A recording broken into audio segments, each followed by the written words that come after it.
Assalomu alaykum aziz do'stlar. Bugun biz sizlar bilan Monte Carlo usuli yordamida sohalarning yuzasini hisoblashni o'rganamiz, ya'ni funksiyalarning yuzasini integralsiz Monte Carlo usuli yordamida hisoblashni o'rganamiz. Xo'p, buni kodlarini kanalga tashlab qo'yganman. Ko'rgan bo'lsangiz, buni hozir birma-bir qatorma-qator o'zimiz yozib chiqamiz. Undan avval buni ideyasini tushunib olsak. Xo'p, tasavvur qiling, biz mana bu doirani yuzasini hisoblamoqchimiz.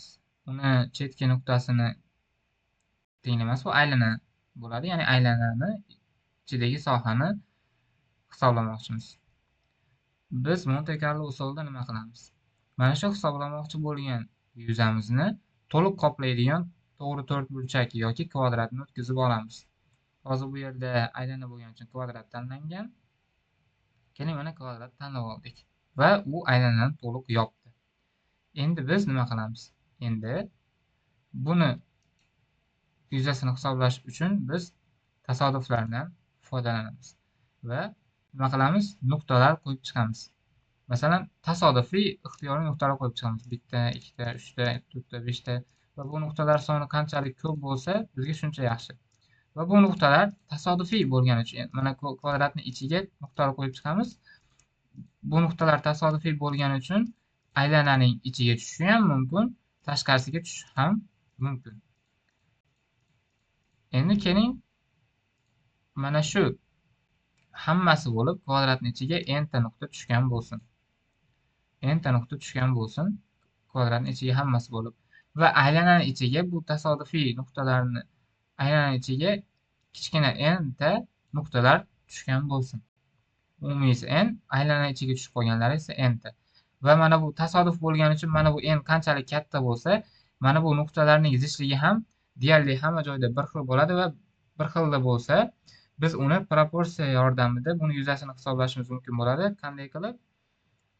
Buni yuzasini kichkina desak, buni kvadratimiz yuzasi nima bo'ladi? A kvadrat bo'ladi. Endi qarang. A kvadratga katta n ta nuqta to'g'ri kelgan bo'lsa, demak, mana bu s yuzamizga esa kichkina n ta nuqta to'g'ri kelgan bo'ladi. Ya'ni proporsiya. Buni qanday topamiz? S ni topadigan bo'lsak, demak, kichkina n ni katta n ga bo'lamiz va a kvadratga ko'paytirib qo'yamiz. Mana shu tenglama yordamida biz buni aylanani yoki ana shu ixtiyoriy funksiyaning yuzasini hisoblashimiz mumkin bo'ladi. Bu ana shu sohaning ichiga tushgan nuqtalar soni, bu umumiy mana shu to'rtburchak yoki kvadratning ichiga tushgan nuqtalar soni va bu to'rtburchak yoki kvadratni yuzasiga ko'paytirib qo'yamiz. Xuddi shu narsani endi biz nima qilamiz? Pythonda yozib chiqamiz. Bizga mana oraliq tanlash uchun, ro'yxatlar yaratish uchun bizga numpy kerak bo'ladi. Shuning uchun numpyni yuklab olamiz, numpyni chaqirib olamiz va uni np degan o'zgaruvchiga saqlaymiz. Keyin bizga grafik chizish uchun matplotlib kerak bo'ladi. Matplotlibni ichidagi pyplotni chaqirib olamiz va uni plt deb saqlab olamiz. Biz nuqtalarni tasodifiy tanlaymiz dedik. Mana shu tasodifiy tanlangan nuqtalarning x va y bo'yicha koordinatalarini, hamma nuqtani x larini va hamma nuqtalarni y bo'yicha komponentalarini, koordinatalarini saqlaydigan bir ro'yxat ochishimiz kerak. Ro'yxat yaratishimiz kerak. Uni va ular tasodifiy bo'ladi. Bu tasodifiy ro'yxatlarni saqlaydigan funksiyani biz chaqirib olamiz numpyning ichidan va u np.random, ya'ni random tanlash, tasodifiy tanlash funksiyasi ni ichidagi default range degan klassni chaqirib olamiz va endi biz tasodifiy nuqtalarni tanlaymiz. Keling, biz ko'raylik radiusimiz 1 ga teng bo'lgan holatni. Radiusimiz 1 ga teng bo'lsa, demak kvadratimizning tomoni nimaga teng bo'ladi? A'imiz 2 ga teng bo'ladi. 1 ga 1 bo'lsa. Endi biz mana shu oraliqdagi tasodifiy nuqtalarni x bo'yicha koordinatalarini bitta ro'yxatga saqlamoqchimiz. Bu oralig'imiz demak -1 bo'ladi, to'g'rimi? Bu oralig'imiz 1 bo'ladi. Biz ana shu -1 oralig'idagi tasodifiy nuqtalarni ro'yxatini yaratmoqchimiz. Uning uchun biz ana shu ro'yxatni ochish uchun mana bu tasodifiy nuqtalarni tanlaydigan klassni chaqirdik. ts nuqta deymiz. uniform degan metoddan foydalanamiz va biz -1 u 1 oralig'idan enta nuqtani ro'yxatini ochdik hozir bu yerda. Va endi biz hozircha 200 mingta deb tanlab turamiz. Mana bu endi nima qildi? -1 dan 1 gacha bo'lgan -1 u 1 oralig'idan 200 mingta tasodifiy nuqtalarni tanlab oldi. 200 mingta nuqtani tanlab oldi. Ya'ni bu x bo'yicha koordinatalar. Y bo'yicha ham xuddi shu ishni qilamiz. Y teng ts nuqta uniform deb turib -1 dan 1 gacha kvadrat bo'lgani uchun shunday bo'laveradi. Va biz endi y bo'yicha ham enta -1 1 oralig'ida nuqtalarni tanlab chiqdik. Va endi bular sonlari teng 200 mingta nuqtaning x bo'yicha va y bo'yicha koordinatalaridan tuzilgan ro'yxat bo'lib qoldi. Endi biz bu tanlangan nuqtalar aylananing ichidami yoki yo'q? Hozircha aylana ichida bo'lgan nuqtalarni 0 ta deb belgilab turamiz va endi biz mana shu nuqtalarni tekshirib chiqishimiz kerak bo'ladi. Har bitta nuqtani tekshirib chiqishimiz uchun bizga sikl kerak bo'ladi va u siklni biz for dan foydalanamiz. For i in range n. Ya'ni hamma nuqtani tekshirib chiqmoqchimiz. N ta nuqtani tekshirib chiqmoqchimiz. Har bittasini 0 dan boshlab. Bilasizlar, indeks 0 dan boshlanadi.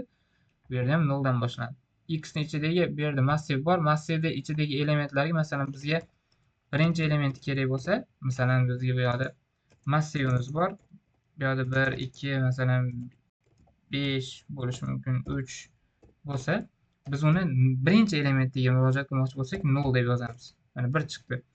Oxirgi masalan bu yerda 4 ta element bor. 4-elementiga murojaat qilmoqchi bo'lsak 3 deb yozamiz. Bu yerda ham xuddi shu 200 mingta shunaqangi nuqtalar bor bu yerda. Koordinatalar bor.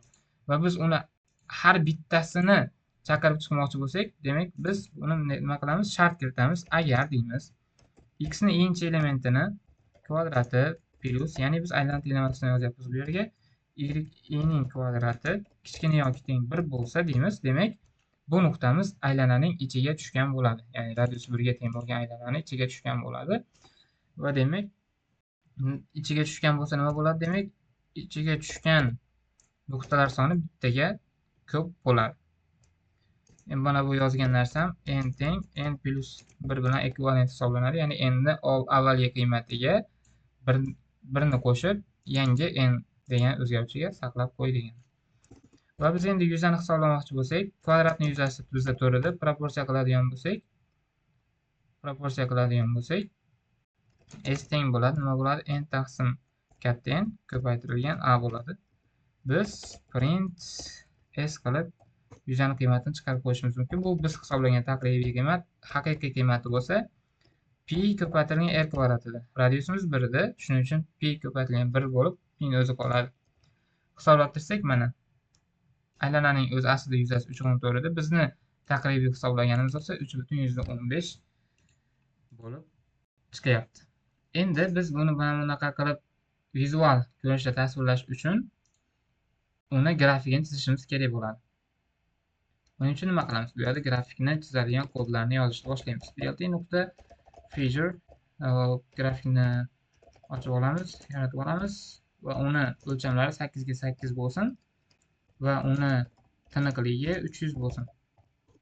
Endi biz mana bu 200 ta nuqtani hammasini ko'rmoqchimiz. 200 ta nuqtani hammasini scatter degan metod yordamida ko'ramiz, grafikini chizamiz va uni rangi keling bu ko'k rangda bo'lsin deb tanlaymiz. Blt.show. Biz mana bu yerda tanlangan 200 mingta nuqtamizni biz bu yerda hozir ko'ramiz. Ko'rsak mana ko'k bo'lib chiqib turdi bu yerda. Mana shu nuqtalarimiz 200 mingta mana x va y nuqtalarini birlashtirib chiqdi-da, nuqtalar qo'yib chiqdi-da 200 mingta nuqtaga va mana shu shakl paydo bo'ldi bizda. -1 1 oralig'ida. Endi bizga mana bu tanlangan, ya'ni aylananing ichiga tushgan nuqtalarning ham koordinatalari kerak. Ularni topish uchun, ularni saqlash uchun biz x ichkari degan ro'yxat ochib olamiz va y ichkari degan ro'yxat ochib olamiz. Mana bu shart bajarilganda, demak bu x i'miz va y i'miz demak aylanani ichida turibdi degani edi. Demak, aylana ichida bo'lsa, mana shu shart bajarilganda, demak x i va y i'miz aylananing ichida bo'ldimi? Demak, biz mana bu ro'yxatga saqlashimiz, qo'shib borishimiz kerak. Bunda nima qilamiz? X ichkariga nuqta append metodi yordamida x ni i'nchi elementini qo'shamiz va y ichkariga nuqta append qilib y ning i'nchi elementini qo'shamiz. Qachonki mana shu shartni bajarganda, va endi biz uni ham grafini chizib qo'yamiz. plt.plot x ichkari va y ichkarining grafini chizamiz va uni rangi keling to'q sariq bo'lsin. Qani endi chizamiz. Mana chizsak, mana bu yerda yuzani hisobladi. Qarang, juda ham yaqin chiqdi. Va bizda grafik chizishda xatolik bo'lyapti hozircha.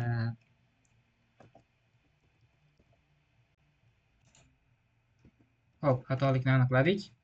Bu yoqda -1 yozgan edik, shuni -2 qilib qo'ydik. Sabab bu yoqda -1 kvadratimiz ham -1 deydi, aylanamiz ham -1 edi. Mana shu chegaraviy nuqtalarda xatolik yuzaga kelib qolyapti. Shuning uchun biz bu kvadratni -1 emas, -2 qilib tanlab oldik, kattaroq qilib tanlab oldik. Endi buni ishga tushiradigan bo'lsak, mana keling ishonchli bo'lishim shuni o'rinishdan red o'tkazib ko'ray boshqatdan. Va biz buni mana ishga tushiradigan bo'lsak, hozir chiqadi.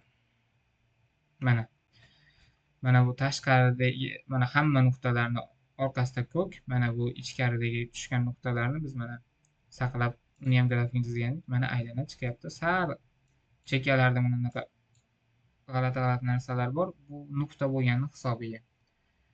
Agar bu nuqtalarning sonini yana ham oshirsak, bu yana ham tiniqlashib ko'rinadi. Biz shunaqangi usul yordamida demak, yuzalarni hisoblashimiz mumkin bo'lar ekan.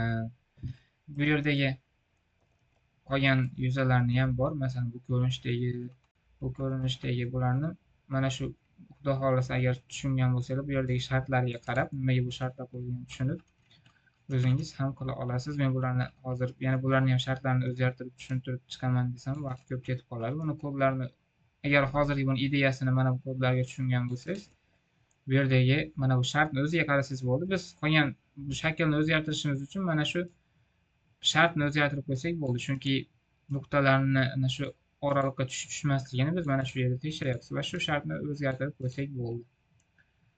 E'tiboringiz uchun rahmat. Video Turkiston Science kanali uchun maxsus tayyorlandi. Muhammad Sodiq Shamsiddinov tomonidan. E'tiboringiz uchun rahmat.